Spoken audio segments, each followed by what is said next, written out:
Akuna mejele lodu. Akuna yele yele. Ebe me kwa lo mo. Ebe me kwa ye mo. Ase lolo. Ebe si mi jelo. Ebe me kwa ye mo. Ase mi lolo. Ebe si mi jelo.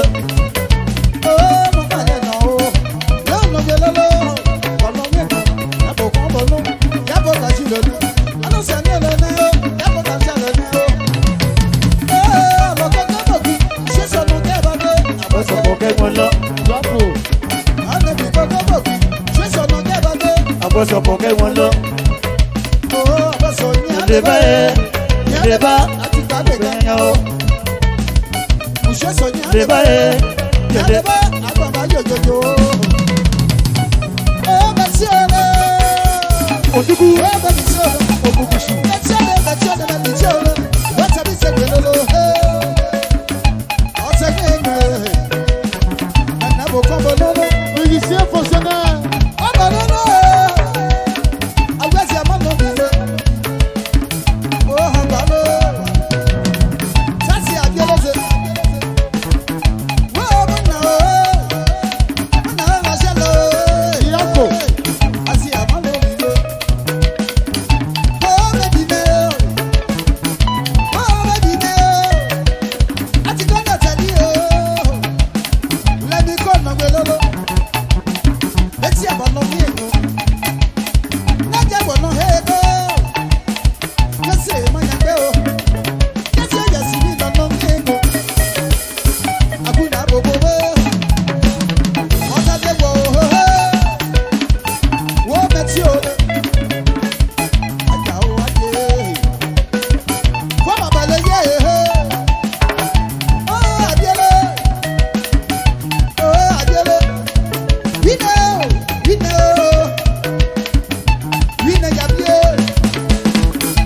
Adio. Adu yago. Achève la vie. Azego. Azegebe. Azege. Azegeti. Geti e. Yawo kemo. Kemo. So mon vieux. Oh, nyangwa. Oh, kenko. Adugbo, go. Vine, go. Wow, vine, adu. Aja o, baba o. Kuele keza bobo. Wow, Yakassé. Adushika lo. Autorité wo.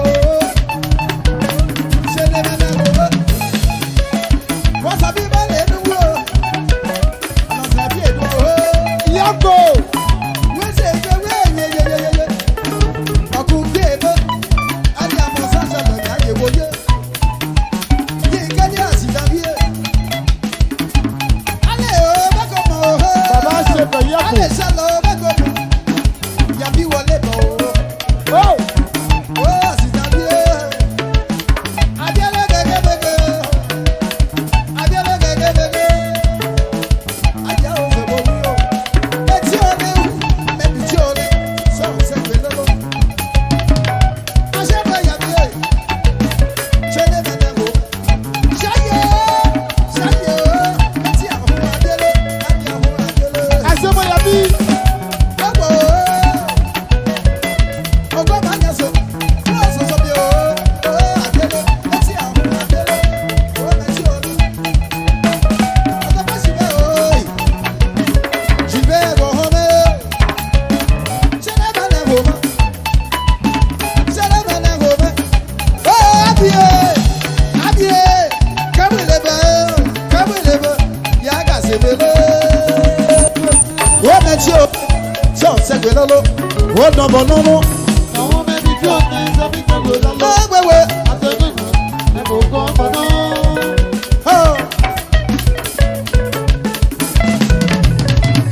Àwọn mẹ́bí tí ó ní sọ́bí gbogbo lọ́lọ́. Àtẹ̀gbẹ́ náà. Ẹ̀bùn kan bọ̀nà. Mẹ́tí o ní, ẹbí tí o ní.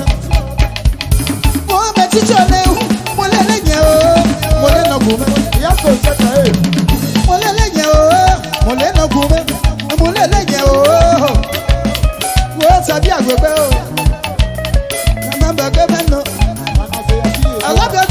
Chile. Let's up on maybe. Let's up on maybe. Who are you? Adiele. Oh, Adiele.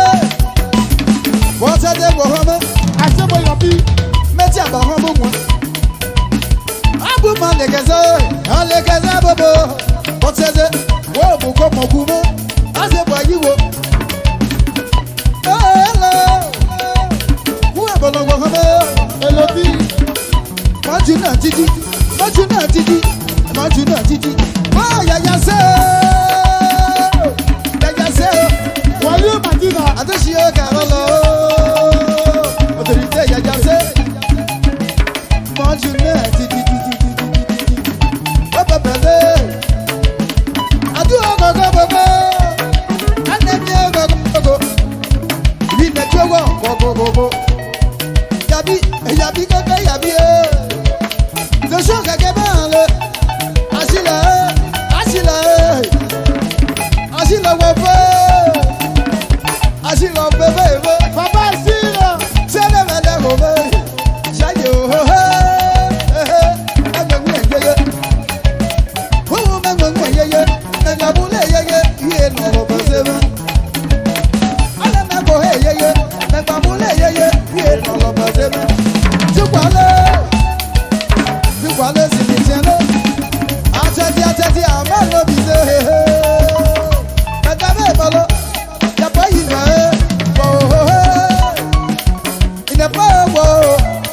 Inepo badizo. Oya bo hono. Monsieur le maire.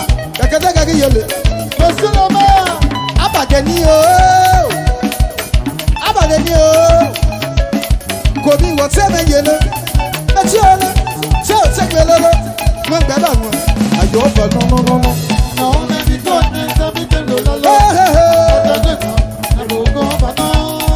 Adie. Mi amogadera. Non mais Bi Tuonin ça me donne le lolo. Pas de raison. Beaucoup pardon.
bo kombo nono.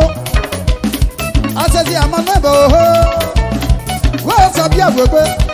Gbogbo agbegbe. Ase bo ayiwo. Asesi ase bo ayiwo. Amana wo ho bo.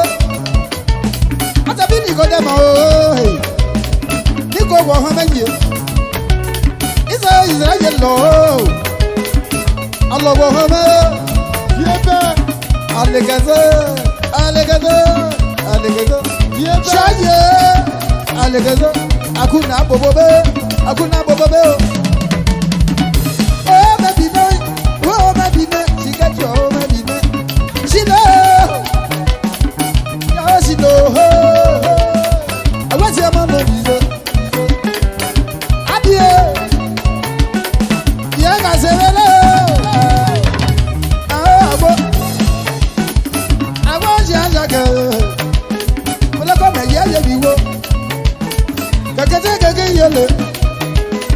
Abono nyabo hobe.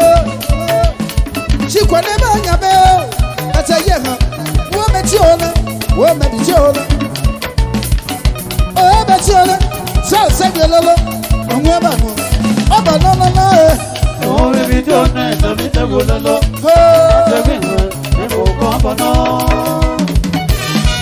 Hello.